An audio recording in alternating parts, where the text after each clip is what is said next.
कहानी एक ऐसी लड़की की है जिसने अपने स्वाभिमान से कभी समझौता नहीं किया। कहानी का शीर्षक स्वाभिमान की अग्नि और विश्वास की जीत। मेरा नाम मीरा है और ये कहानी मेरे संघर्ष, मेरे आंसुओं और अंततः मेरी जीत की है।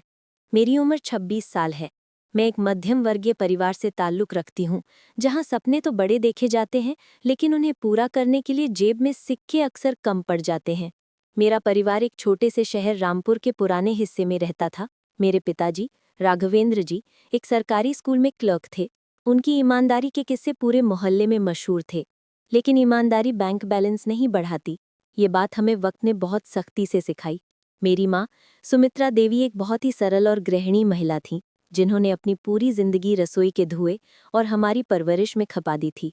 मेरा एक छोटा भाई था, राजू, जो अभी कॉलेज में था। जिंदगी अपनी रफ्तार से चल रही थी कि अचानक एक रात हमारे घर पर मुसीबत का पहाड़ टूट पड़ा। पिताजी को दिल का दौरा पड़ा। वो अस्पताल में हफ्तों तक रहे।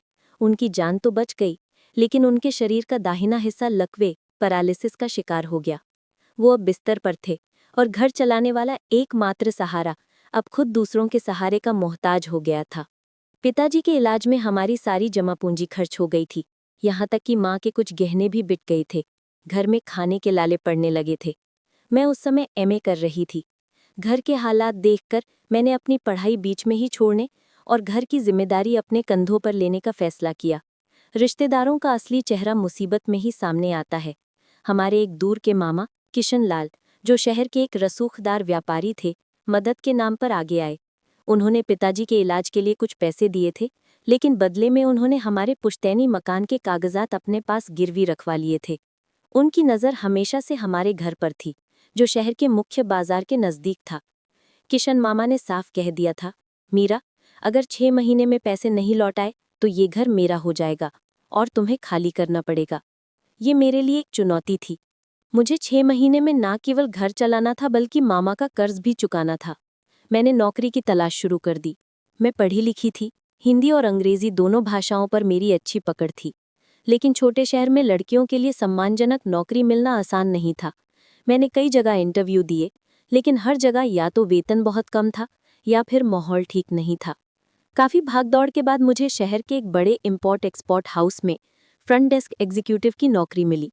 ऑफिस बहुत आलीशान था। कांच की दीवारें, ठंडी हवा फेंकते एसी और सूट बूट में घूमते लोग। मुझे लगा शायद मेरी किस्मत बदल गई है। मेरे बॉस का नाम मिस्टर सेठी था। वो उम्र में मेरे पिताजी से थोड़े ही छोटे होंगे। पहली नज़र में वो बहुत ही सभ्य और सुलझे हुए इंसान लगे। उन्होंने मुझे 15,000 रुपये की तनख्वाह पर रखा, जो हमारी ज़रूरत के हिसाब से एक संजीवनी बूटी थी। मैंने घर जाकर माँ को बताया तो उनकी आंखों में आंसू आ गए। पिताजी, जो ठीक से बोल भी नहीं पाते थे, उन्होंने अपनी कांपती हुई हथेली मेरे सिर पर रख दी।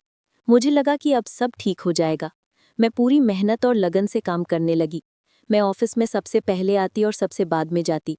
मेरा काम सबको पसंद आने लगा। लेकिन कुछ ही हफ्तों में मुझे एहसास होने लगा कि मिस्टर सेठी की नज़रें मुझ पर ठीक नहीं हैं।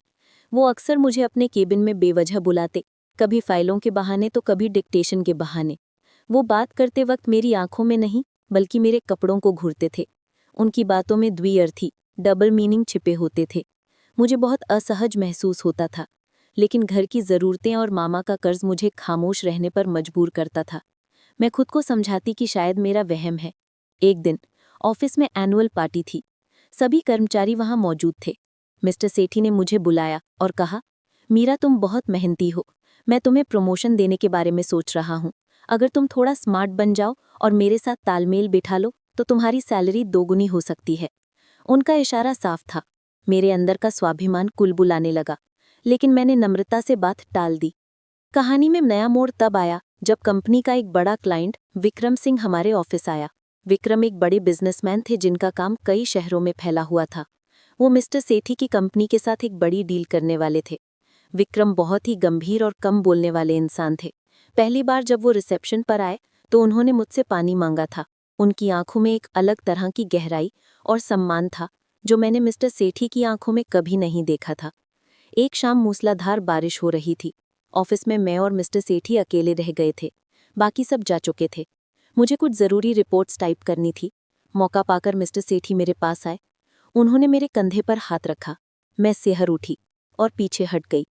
उन्होंने अपनी बेशर्मी की हद पार करते हुए कहा, मीरा इतना गुरूर अच्छा नहीं। तुम्हारे बाप की बीमारी और घर के कर्ज के बारे में मुझे सब पता है। मेरी बात मान लो, सारे दुख दूर कर दूंगा। वो मेरे करीब आने की कोशिश करने लगे। मेरा धैर्य जवाब दे गया। मेरे पिताजी ने मुझे हमेशा सिखाया था कि इज्जत से बढ़कर कुछ नहीं होता। मैंने जोर से उनका हाथ झटका और एक तमाचा उनके गाल पर जड़ दिया। अपनी गंदी दौलत अपने पास रखिए मिस्टर सेठी।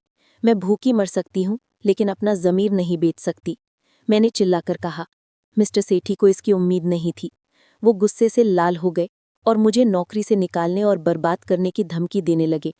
मैं अपना बैग उठाकर बाहर भागने ही वाली थी कि दरवाजे पर विक्रम सिंह खड़े नजर आए। वो शायद किसी फाइल के सिलसिले में वापस आए थे, या शायद भगवान ने ही उन्हें भेजा था। उन्होंने सब कुछ सुन लिया था। विक्रम ने एक शब्द नहीं कहा। वो आगे आए और मिस्टर सेठी का गिरेबान पकड़ लिया। उनकी आंखों में इतना गुस्सा था कि सेठी कांपने लगा। विक्रम ने अपनी डील तुरंत रद्द कर दी और सेठी को चेतावनी दी कि अगर उसने मुझे या मेरे परिवार को परेशान करने की कोशिश की तो वो उसे शहर में रहने लायक नहीं छोड़ेगा। विक्रम मुझे अपनी गाड़ी में घर छोड़ने आए। रास्ते भर हम खामोश थे। घर के बाहर पहुंचकर उन्होंने कहा, मीरा जी, आपकी हिम्मत देखकर मैं दंग हूं। आज के ज़माने में ऐसी लड़कियां कम मिलती हैं। अगर आपको नौकरी की ज़रूरत हो तो आप मेरी कंपनी में आ सकती हैं। वहां आपके काबिलियत की कद्र होगी, आपकी मजबूरी की नहीं। मैंने उनकी पेशकश स्वीकार कर ली। विक्रम के कंपनी का माहौल बिल्कुल अलग था। वहां सम्मान था। धीरे धीरे काम के दौरान हम एक दूसरे को जानने लगे। विक्रम ने मुझे कभी ये महसूस नहीं होने दिया कि वो मालिक हैं और मैं कर्मचारी। उन्होंने बिना जताए एक दोस्त की तरह मेरे पिताजी के इलाज में मदद की। वो मेरे भाई राजू के लिए भी एक मार्गदर्शक बन गए। 1 साल बीत गया। हमने मामा का कर्ज चुका दिया और घर वापस हमारे नाम हो गया। मेरे और विक्रम के बीच एक अनकहा रिश्ता बन गया था। एक दिन विक्रम ने मुझसे शादी की बात की। मुझे तो जैसे यकीन ही नहीं हुआ। एक अमीर घराने का लड़का मुझ जैसी साधारण लड़की से शादी करना चाहता है। मेरे माता पिता की खुशी का ठिकाना नहीं था। लेकिन हर अच्छी कहानी में एक ग्रहण जरूर होता है। मेरी सास, यानी मेरी होने वाली सास कावेरी देवी, इस रिश्ते से बिल्कुल खुश नहीं थी। वो एक पुराने ख्यालात की रईस और बेहद अंधविश्वासी महिला थी। वो चाहती थी कि विक्रम की शादी किसी बड़े मंत्री या उद्योगपति की बेटी से हो, जिससे उनका रुतबा और बढ़े। मेरे मध्यम वर्गीय परिवार और साधारण रहन सहन को वो अपनी शान के खिलाफ मानती थी।